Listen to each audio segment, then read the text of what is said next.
All right, people, let's get into it. I am Garrett, and today is part 1 of 2 in our next chapter of How to Light, and this is how to light green screen. Everything that was shot in this particular title sequence was all shot in a green screen studio and composited to make it look the way that it does. And we're going to talk about each of the individual scenes that we needed to film because we had to light all of them completely differently. But before we even get into that, we need to talk about green screen lighting first. The first and single most important thing whenever we are working with green screen is to make sure that our background is both bright and evenly lit. If our background is not illuminated bright enough, right, or exposed bright enough, it is going to be very difficult to light our foreground in a way that is going to get the light behavior how we want it. So it needs to be lit quite bright. The other piece that we need to make sure is that there are not any hot spots or dark spots in our background. The more even the lighting that we can create, the better off we will be. So if you are working with a pop-up or you are working with a backdrop, 2 very important things to note is that you will get more even light by pulling that light away. When our lights are too close to our backdrops is where we're going to start to see hot spots and we're going to start to see dark spots. So we want to pull those lights away from that backdrop. So then that way we can get a larger, more even spread of light.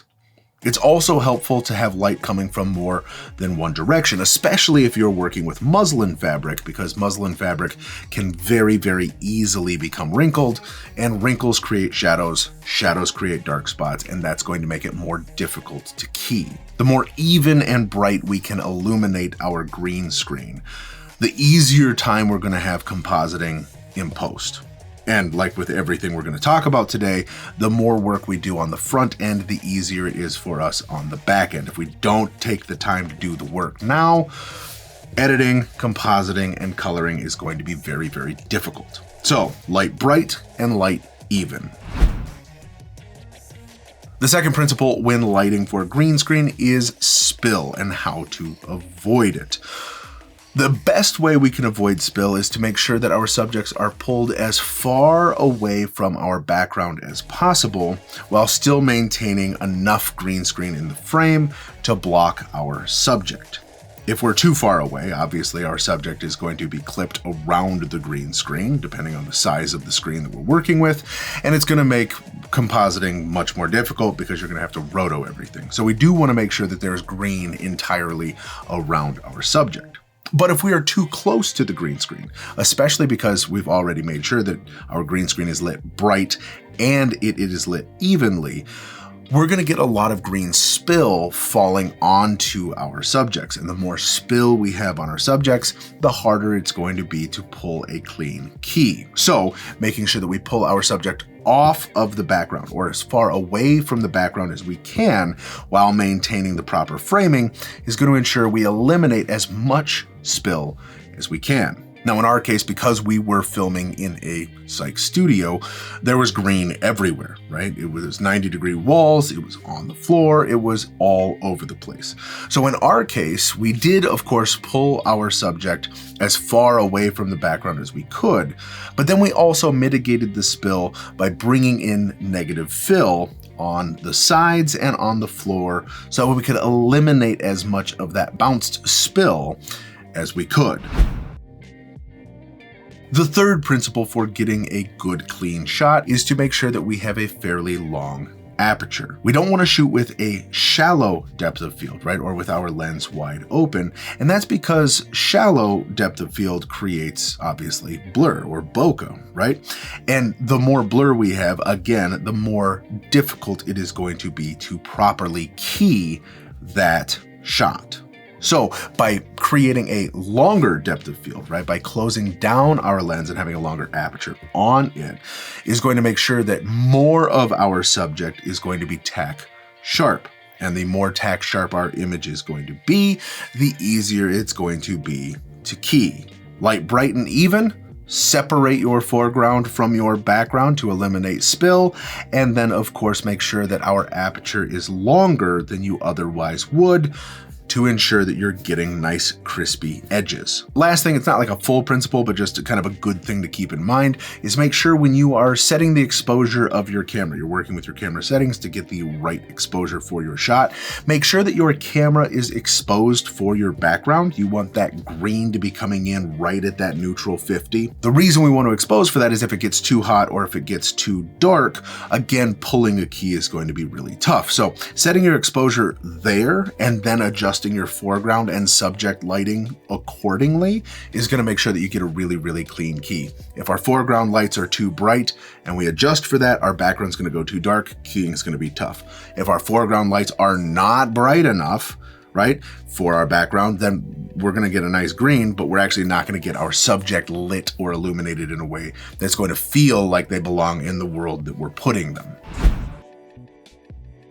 The first setup we're going to break down is our fire scene. Once we had our background evenly lit and bright and our camera exposed to that, we've pulled our subjects away from that background as far as made sense and put moving blankets on the floor with the black fabric facing up. This does two things for us. The first thing that it does is, of course, eliminate any green spill that may be coming up onto our subjects from the green floor. We then did it with the black side up because I wanted to pull light away from our subjects, because if we are going to be filming them in front of an inferno, they are going to be heavily backlit with not a lot of light bouncing back up onto them. We then took two large duvetine sheets, hung them on backdrops, which I believe were about 8 foot by 8 foot, and we put that between the camera and our subjects. Serves two purposes here. The duvetine acted as a negative fill, again pulling light off of our subjects so they're not getting a lot of light from the studio back bounced onto them, but also it acted as a flag. Because what we then did is we took two 1x1 hard Gemini lights, which are insanely, incredibly bright 1 foot by 1 foot LED lights, and we shone those back at our talent in kind of a reverse key position. The duvetine acted both as a negative fill and as a flag for the camera from these lights. We didn't put any modifiers on the lights. We wanted the light to behave like fire, and because the 1x1 Geminis are RGBWW and can be programmed with effects, I could plug in the exact fire effect that I wanted and put those lights opposite our talent. Now, if somebody is standing in front of a blazing inferno, while they are going to be backlit and almost silhouetted, there is going to be light wrap, right? The light that kind of comes around the body of the person to where it's not a true silhouette, but we're going to see a little bit of the shape around them. And in order to achieve that in studio, what we did is we took these two 1x1 Geminis and we pointed them at the opposing talent, right? So the one light that was on camera left was then going to be pointed at the talent on camera right, and then the light on camera right was pointed at the talent on camera left. And by doing that, by kind of crossing the light and making an X through it as opposed to pointing them at their respective sides, it then helps create some of that light wrap for each of the other talent. This then gives us the ability to emulate what a large fire would look like, of course, with just using two lights in a studio environment. Now, this brings up a very crucial part of green screen filmmaking. We need to know what the background environment is going to be that we're placing our subjects inside of. That's why we leaned on today's sponsor, Film Supply. Film Supply is the leading platform for exclusive, authentic, and cinematic footage from award-winning filmmakers. They license footage from incredible filmmakers who are repped by production companies like Pretty Bird, Stink, Anonymous Content, and more. It's the most curated footage licensing platform out there. They have everything organized by shoots and scenes, so whether you need the same talent across multiple locations or you need more than one angle of a particular subject, it'll fit seamlessly in your edit. They have tools like Hover, Scrub, and Quick Preview so you can find what you're looking for even faster. And if you can't find what you're looking for, or you're short on time, their team will track it down for you for free through their complimentary footage research. You can license footage for your projects, like I did with what you saw in the title sequence today. License cinematic footage from Film Supply by clicking on the link in the description of this video.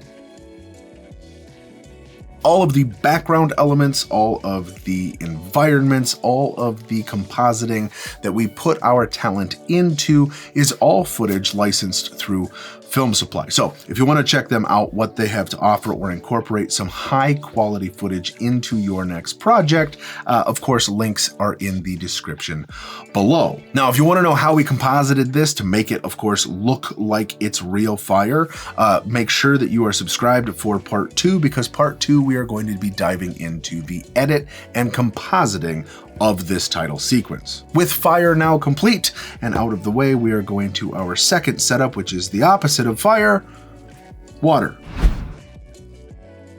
For this, again, we took Film Supply footage. We knew the general look and feel of how this was going to be on camera, and we wanted to emulate the same lighting style that we would have if somebody were out in the ocean. Light is coming from a single direction, and in this case it is top down, right? Because of course, surface of the water, the sun is up there, you're underneath, that is top down lighting.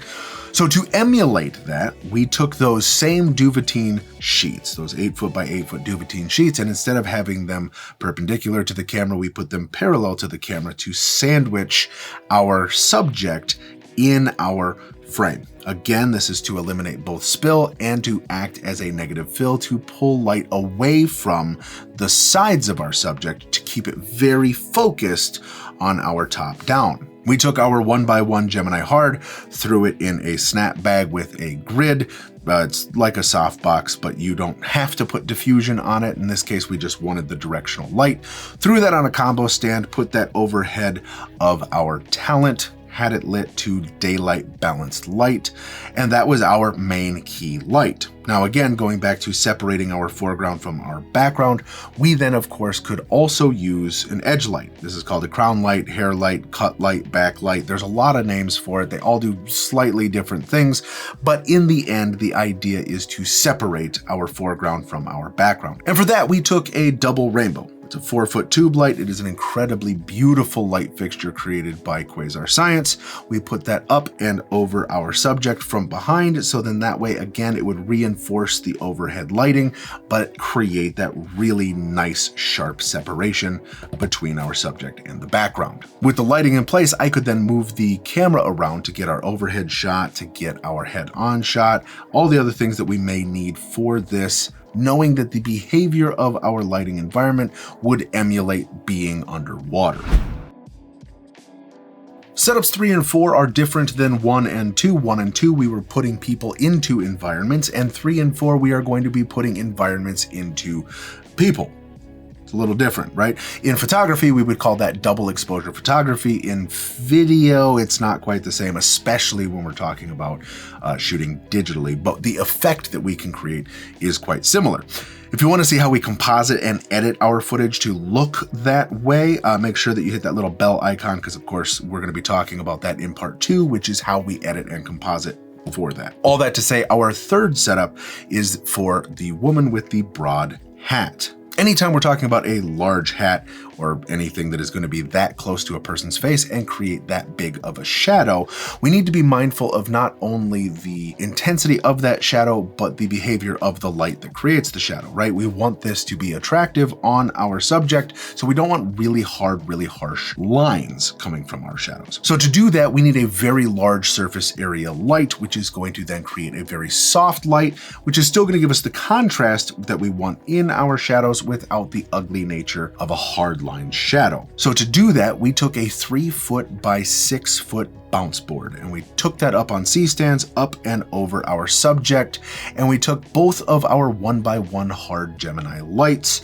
and we blasted light into that bounce board from kind of either side coming up. And what that does is that a 1x1 light on its own is a relatively small surface area light, which means that it is generally going to produce kind of hard light, as the name would imply. But by taking those two 1x1 lights and shining them up into a 3-foot by 6-foot surface area, we could then create a single visual of our lighting fixture, and that then is going to produce much softer, much more even lighting.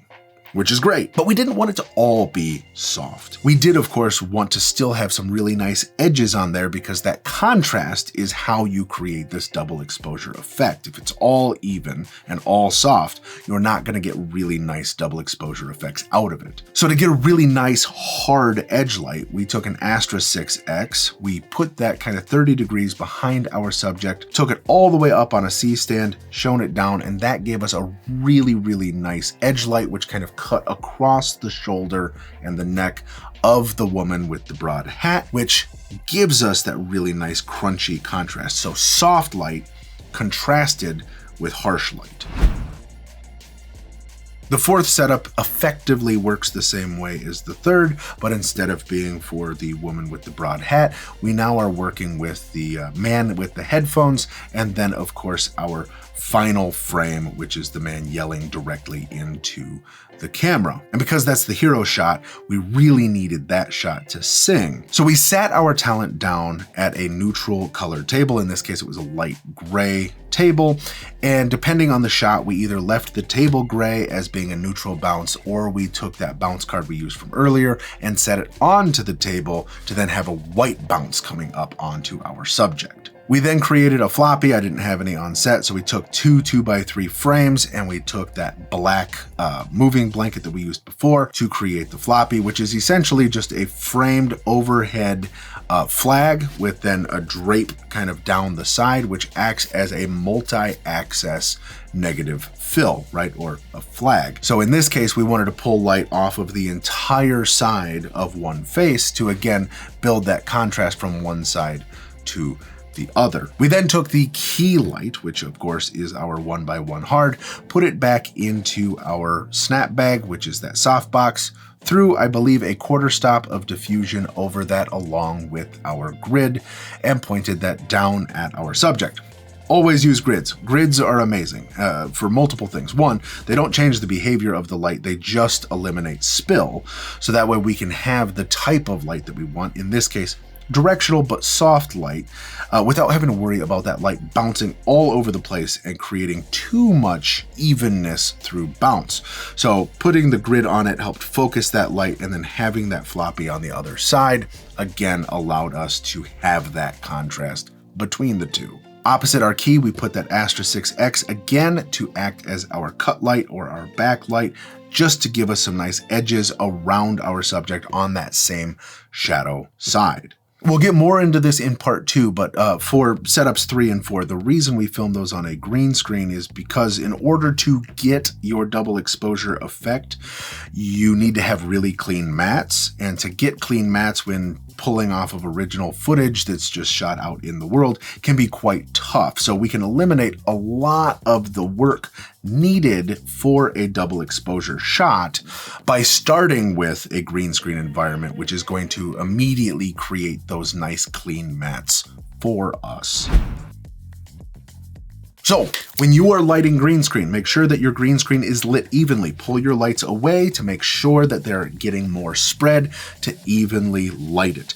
Make sure that you're buying the brightest, most accurate lights your budget can afford, because you want to light that green screen quite bright. Setting the exposure of your camera to that green screen to make sure that that's hitting that neutral 50, and then adjusting your foreground lighting accordingly. Pull your subjects as far away from that background as makes sense for your shots, so that way you can eliminate as much spill as possible. Using flags, duvetine, negatives are just as important as the lighting fixtures that you are using. Creating that contrast is what matters. So make sure that you're flagging things off, make sure that you are using duvetine or some form of black fabric for your negative fills, floppies, cutters, frames, whatever you are going to be using. Make sure that you have access to negatives just as much as you do to lights. Know what your backgrounds are going to be, what the environments are going to be. This is going to help with how you light it, how you frame it, what the composition is, what your blocking is, what your lensing is. If we don't know the environments that we are going to be putting our subjects in, lighting them in a way that is going to make it believable for the final shot becomes almost impossible. And lastly, make sure that you have really long apertures to make sure everything in your frame is nice and crunchy. This is part 1. I know that we've gone over a lot. In part 2, we are going to be talking about editing and compositing. So if you are interested in how you then take green screen footage and make it into something that looks really nice and really believable, stay tuned for part 2. If you liked this video, do me a favor, give this video a like, subscribe if you haven't already, hit that little bell icon so you know when part 2 is coming, and comment down below other things that you would like us to go over on how we light. And as always, I'll see you in the next episode.